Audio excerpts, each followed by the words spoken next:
السلام علیکم، میں حارث امین خان ڈائلاگ ود محسن میں آپ کو خوش آمدید کہتا ہوں۔ قطر اور مصر کی ثالثی میں ہونے والے مذاکرات جو ہیں وہاں سے امریکہ اور اسرائیل دونوں نے اپنے وفود کو واپس بلا لیا ہے، جبکہ دوسری جانب بتایا جا رہا ہے کہ حماس کی جانب سے ایسے اقدامات سامنے لائے گئے تھے یا ایسی ڈیمانڈ سامنے رکھی گئی تھی کہ جس کو بنیاد بنا کر ان وفود کو واپس بلایا گیا ہے۔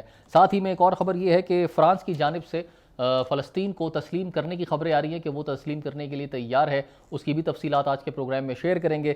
آج کے پروگرام میں ہم مزید جو ڈیولپمنٹس یہ ہوئی ہیں کہ مذاکرات کی ناکامی کی وجہ کیا بنی ہے، حماس نے کیا ایسی ڈیمانڈز رکھی تھی جن کو ماننے کے لیے یہ دونوں ممالک تیار نہیں تھے، اور فرانس کی جانب سے جو قدم اٹھایا جا رہا ہے اس کا کیا فائدہ یا نقصان کس کو ہوگا۔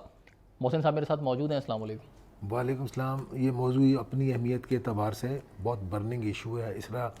اسرائیل کی طرف سے جو غزہ کے اندر جارحیت کا ارتکاب کیا جا رہا ہے اور اس کی تازہ ترین تفصیلات جیسے دنیا بھر کے سامنے آ رہی ہیں، جنگ بندی ہوتی ہے نہیں ہوتی، جارحیت رکتی ہے نہیں رکتی، اٹیکس ہوتے ہیں یہ نہیں ہوتے، حماس کا اسرائیل کے ساتھ کیا معاملہ ہے اور امریکہ کو کیا دلچسپی ہے کہ مذاکرات کے ذریعے اس کا کوئی حل نکالا جا سکے۔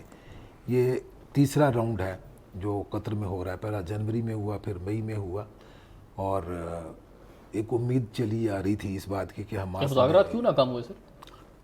اس کا سبب تو بنیادی طور پر یہ ہے کہ اس وقت حماس کی طرف سے یہ مطالبہ کیا گیا کہ اس سے پیشتر اسرائیل نے جتنی کمٹمنٹس اپنی کی ہیں 2 مرتبہ وہ پوری نہیں ہوئیں۔ حماس نے 3 پرپوزلز دی تھیں جنوری کے مذاکرات میں دوحہ میں ہونے والے مذاکرات میں۔ ایک تو انہوں نے کہا تھا کہ پرماننٹ سیز فائر ہونا چاہیے، دوسرا انہوں نے اس وقت کہا تھا کہ یرغمالیوں کو ہم رہا کر سکتے ہیں، فیز وائز کریں گے، لیکن اس کی ہمیں گارنٹی چاہیے کہ کسی بھی چیز کا ایکسکیوز استعمال کر کے غزہ میں دوبارہ اسرائیل اٹیک نہ کرے۔ تیسرا یہ تھا کہ بین الاقوامی برادری کو جو اپنی امدادی کارروائیاں ان کو جاری رکھنے کی اجازت دی جائے، اور ترسیل کا سامان جو ہے دنیا بھر سے جو امدادی سامان وہاں پر پہنچتا ہے اس کا ایک روٹ مقرر کیا جائے جو انسسپینڈڈ ہو۔ اسرائیل اس میں بھی رکاوٹیں کھڑی کرتا ہے۔ یہ تینوں مطالبات اس وقت تسلیم کر لیے گئے تھے پارشلی، لیکن ساتھ میں یہ مطالبہ کیا گیا تھا کہ یرغمالیوں کو فی الفور رہا کر دیں۔ پھر اسی کی تناظر میں ہم نے دیکھا کہ اسرائیل نے جارحیت کا ارتکاب جاری رکھا۔ وہاں پر تقریباً روزانہ کی بنیاد پر اگر دیکھا جائے تو 1500 فلسطینی جو ہیں وہ روز غزہ میں مارے جا رہے ہیں۔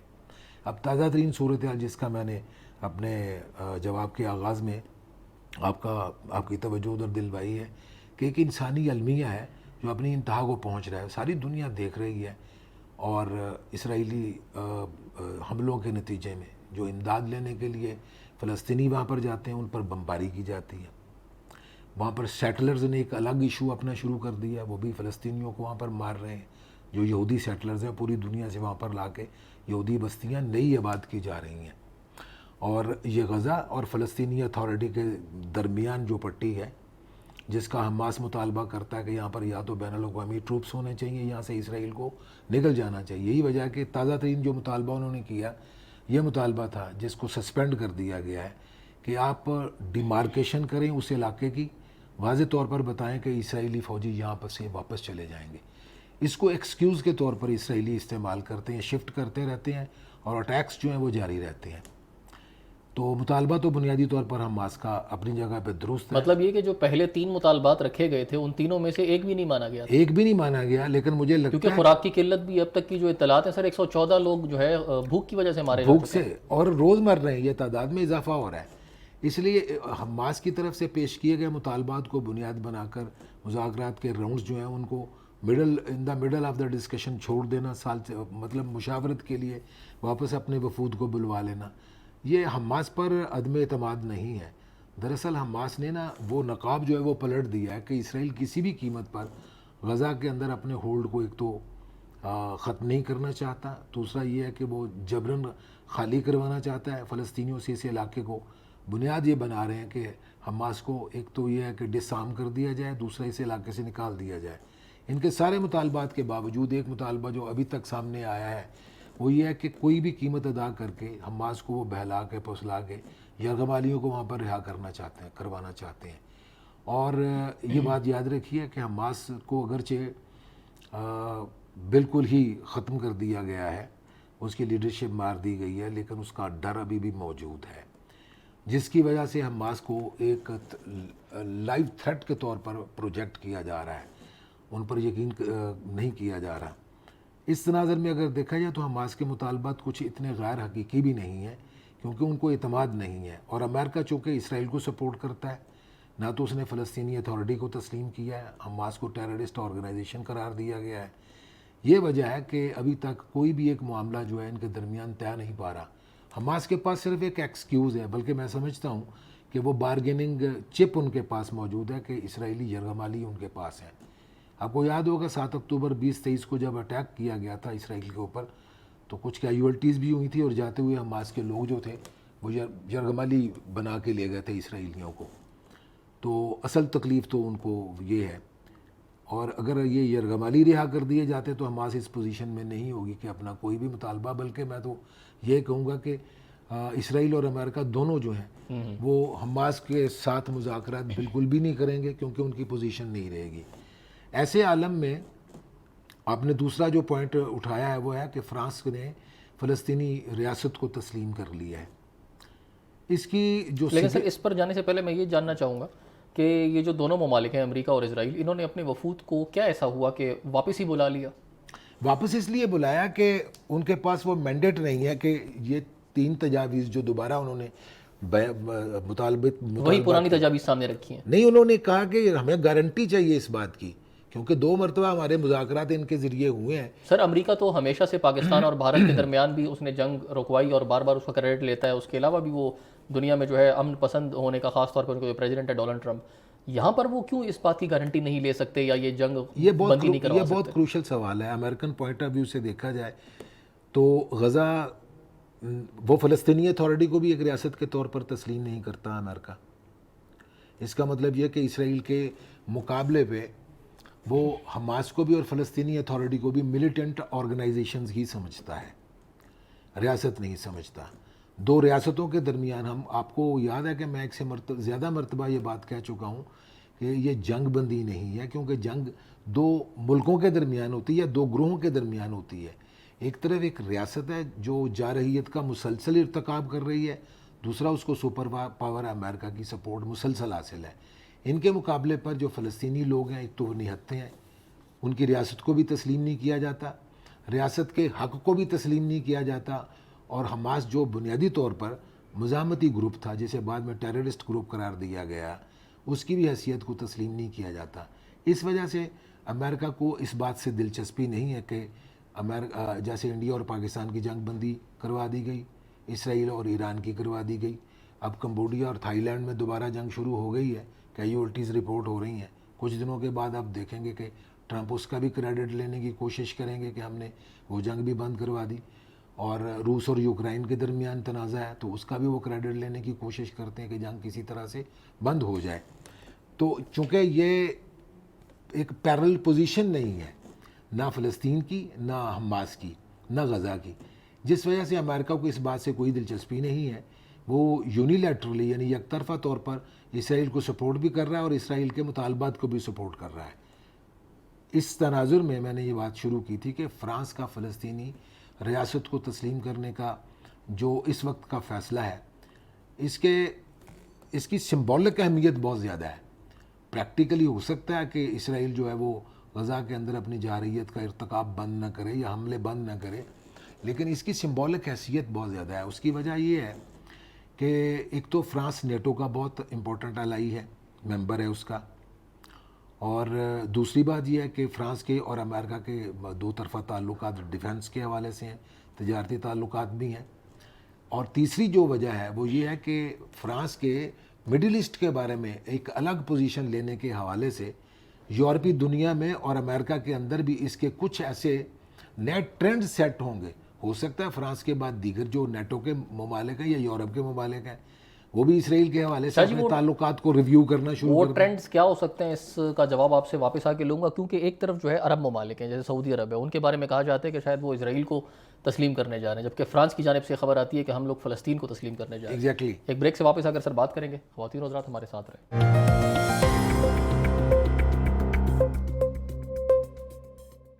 Welcome back. شاہ جی، آپ نے کہا کہ فرانس کا فلسطین کو تسلیم کرنا ہے، سمبولک قسم کے جو ہے اثرات اس پر مرتب ہوں گے. کیا اس سے یہ بھی ہوگا کہ فرانس کے اور امریکہ کے آپس میں تعلقات اس سے متاثر ہوں؟ بالکل ہوں گے. اور میں بریک سے پہلے میرا آخری جملہ یہ تھا کہ فرانس ایک ٹرینڈ سیٹر بھی ہو سکتا ہے. یعنی امریکہ کو کئی چیلنجز درپیش ہیں. یہ جو نیا پولیٹیکل پیراڈائم پوری دنیا میں اس وقت انٹروڈیوس ہوا ہے، ایک تو کانفلکٹس کو ریزالو کرنے کے حوالے سے امریکہ نے خود ایک انیشیٹو لیا ہوا ہے. دوسری بات یہ ہے کہ نیٹو کنٹریز جو ہیں ان کی ایک اپنی اسٹرینتھ ہے، اور لیڈ امریکہ حالانکہ نیٹو کا حصہ ضرور ہے، لیڈ بھی اس کو کرتا ہے، لیکن یورپ کے اندر نیٹو کی اپنی ایک الگ حیثیت ہے، جس کا فرانس ایک امپورٹنٹ ممبر ہے. تو دنیا میں جتنے بھی آپریشنز اس سے پیشتر ہوئے ہیں اس میں امریکہ نے لیڈ ضرور کیا، لیکن اسٹرینتھ جو ہے وہ امریکہ کے ہاتھوں بلیک میل ہو کے نیٹو کو جتنی اس کی مالی سپورٹ ہے یا اس کا پورٹ فولیو ہے فائنینشیل، اس میں یورپین کنٹریز کا حصہ زیادہ ہے، جس میں فرانس ایک امپورٹنٹ ممبر ہے. اور لیڈ امریکہ کرتا ہے سپر پاور ہونے کے ناطے، لیکن اپنا فائنینشیل جو کنٹریبیوشن ہے اس کا کم ہے. اس کی بنیاد پر میں یہ کہتا ہوں کہ یہ ٹرینڈ سیٹر ہے. اور یہ جو پہلی مخالفت فرانس کی طرف سے امریکن پالیسیز کے نتیجے میں ٹورڈز مڈل ایسٹ آئی ہے، یہ اس کی سمبولک حیثیت میں، لیکن فار ریچنگ افیکٹ ہوں گے. آپ نے ذکر کیا تھا کہ ایک طرف عرب ممالک میں سے سعودی عربیہ جو ہے اس کے بارے میں وہ اسرائیل کو تسلیم کرنے کی طرف. آپ کو یاد ہوگا کہ جب وہ سعودی عرب کے دورے پہ ٹرمپ گئے تھے، انہوں نے کہا تھا کہ آنے والے دنوں میں سعودی عرب، شام اور اس طرح کے دیگر ممالک اور اسرائیل کو تسلیم کرنے والی ریاستوں کی تعداد میں اضافہ بھی دیکھنے میں آئے گا. تو فرض کر کے بات کر لیتے ہیں کہ اگر تیاری ہو چکی کہ اسرائیل کو سعودی عرب نے تسلیم کرنا ہے، تو ایک ایکویشن آپ دیکھ لیجئے کہ مسلمان ملکوں میں سعودی عرب کی حیثیت ایک سینٹرل حیثیت ہے. اگر وہ اسرائیل کو تسلیم کرتے ہیں تو فلسطین کو فرانس تسلیم کر رہا ہے، حالانکہ فرانس نے اس سے پہلے اسرائیل کو تسلیم کیا ہوا ہے.